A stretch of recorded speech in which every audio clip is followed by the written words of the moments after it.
দরজায় কড়া নাড়ছে বাংলাদেশ চলচ্চিত্র শিল্পী সমিতির 2024-25 মেয়াদের দ্বিবার্ষিক নির্বাচন।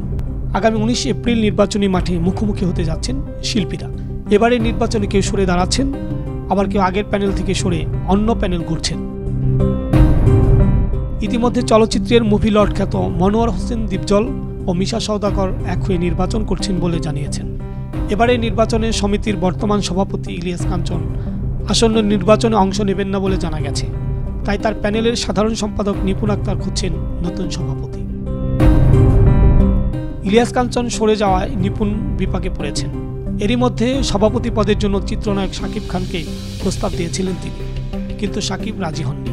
তারপর অনন্তকে সভাপতি পদে রাজি করাতে নিপুণের সঙ্গে কাজ করেন চলচ্চিত্র শিল্পী সমিতির বর্তমান প্রধান নির্বাচন কমিশনার খোরশেদ আলম খসরু ও আপিল বোর্ডের চেয়ারম্যান শামসুল আলম সহ বেশ কয়েকজন। রাজধানী হোটেল অয়েস্টিনে অনন্ত জলিলের সঙ্গে বৈঠকে বসেছিলেন তারা।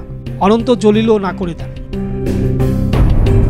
নিপুণের প্যানেল থেকে নির্বাচনে অংশ না নেওয়ার কারণ ব্যাখ্যা করে অনন্ত জলিল বলেন, নির্বাচন করলেও হয়তো ভালো হতো, কিন্তু আমার সমস্যা হলো সময়। চলচ্চিত্রকে ভালোবাসি, সবার সঙ্গে ভালো সম্পর্ক রয়েছে, সবার বিপদ আমি পাশে থাকব, কিন্তু নির্বাচন করার মতো সময় আমার হাতে নেই। সাকিব ও অনন্তের কাছ থেকে সাড়া না পেয়ে সভাপতি পদে কাকে নিয়ে প্যানেল গড়বেন নিপুণ সেটা এখনও নির্ধারণ করতে পারেননি। এদিকে মিশা ও দীপজল তাদের প্যানেল প্রায় গুছিয়ে এনেছে বলে জানা গেছে। শিগগিরই তারা এ বিষয়ে সংবাদ সম্মেলন করে বিস্তারিত তথ্য প্রকাশ করবে। ফরিদুল ইসলাম অপু, আনন্দ টিভি, ঢাকা।